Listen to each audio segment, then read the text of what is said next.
The Warriors and Thunder game from last night did not disappoint. We saw both teams combine for 139 points in total in an overtime thriller.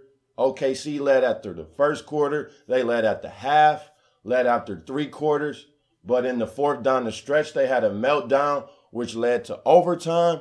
And in overtime, Steph Curry, he was cooking. As ESPN's motto would say, their NBA motto, that was Steph's game in overtime. And to put the icing on the cake, he hit a game winner from 30-plus feet in Russell Westbrook's face. Just cold-blooded. And I know a lot of people like to say Steph Curry, he's not the best player in the NBA. But this dude has been putting up incredible statistics all season, defying the logic that we know when it comes to basketball. So to those people who continue to deny Curry's greatness and want to downplay it, I just have one question for you. How many more times does Steph have to shut you up before you actually shut the fuck up?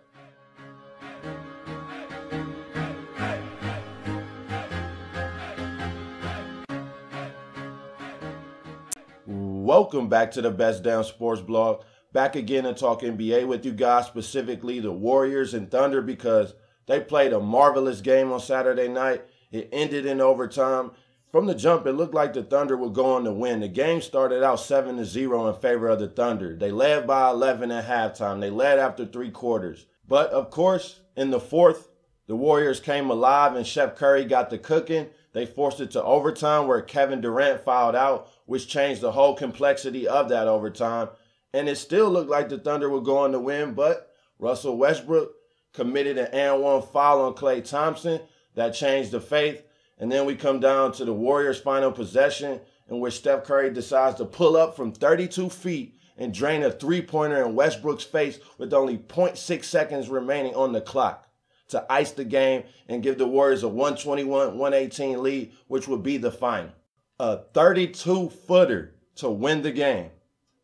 And also, that 32-footer was his 12th three-pointer of the game, which ties the NBA record set by Kobe Bryant and Donyell Marshall for most three-pointers in a single game. And it was also the 3rd straight game Steph Curry has hit 10 or more three-pointers. 3rd straight game he has hit 10 or more three-pointers.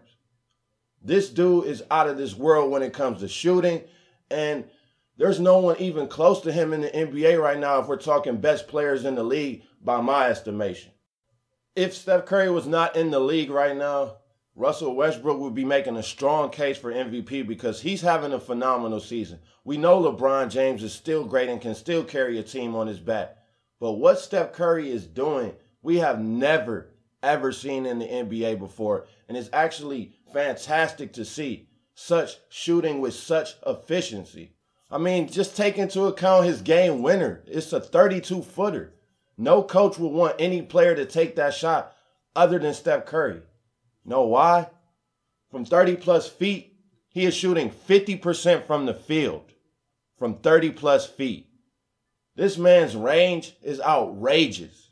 But I want to get back to OKC before I talk more Warriors and Steph Curry, because OKC, they had this game won. I'm not really sure how they lost it down the stretch. I know the fact that Kevin Durant fouled out in overtime really changed the complexity of that period. Now, Russell Westbrook, he also had a dumb foul on Klay Thompson that also kept the Warriors' hopes alive in overtime. But you can't put the blame on those two shoulders. I mean, they carried the team. Westbrook, 26 points, 13 assists, 7 rebounds. Kevin Durant, he had 37 points, 12 rebounds, 5 assists. I mean, those are impressive stat lines. You can't ask for much more from your star players. Billy Donovan, he has to be smarter when it comes to managing the minutes and getting players on the floor. I thought Cameron Payne should have seen some game time. How does he have 0 minutes? A young, promising point guard. I just don't understand that logic. And also, how do you lose a game in which you out-rebound the Warriors by 30? 62-32 in favor of the Thunder. That's definitely a head-scratcher. But where the Thunder main problem lies, and the reason that I think they won't be able to get past the Warriors in the 7-game series, is the help they get from their supporting cast. They're just too inconsistent. And I seen an interesting stat. The Thunder are now 9-11 when Westbrook and Durant score 25 plus points. And that is each. So whenever Durant and Westbrook both score 25 or more, the Thunder are under 500, 9-11. When one of them or neither of them score 25 or more, Thunder are 29-4 this season. Prolific. And it's a strange stat because conventional wisdom would tell you that if Kevin Durant and Russell Westbrook both go for 25 points in a game, then the Thunder should probably win and win easily. But it's just the opposite because that supporting cast is inconsistent. And from what I read from those stats are, they only go for 25 plus each when they have to. Because it's only happened on 20 occasions this season. Whereas they're 29-4 when only one of them go for 25 plus or neither of them. So Enes Kanter, Deion Waiters, Cameron Payne, Andre Roberson, Serge Ibaka, Steven Adams, Singler, Kanter, Foy. These players need to produce and they need to be way more consistent if OKC wants to challenge Golden State in the 7-game series. Now, before I get out of here, I want to touch back on Golden State and Steph Curry because following their win over the Thunder, Golden State has now improved to 16-0 against the top 10 teams in the NBA when it comes to win percentage. 16-0 against the top 10 teams in win percentage. So if you don't have Golden State as the favorites to win the NBA title, let me know what strand you are smoking, if it is indeed ganja, because I definitely want a hit of that shit because you are out of your motherfucking mind. And the same goes for if you don't think Steph Curry is the best player in the league or the MVP again, because he's going to win it for the second straight year, as he should. This dude has topped his own three-point shooting record in 3 different seasons, and he just topped it against the Thunder last year of 287 threes. He has 288 this season, still with 24 games to play.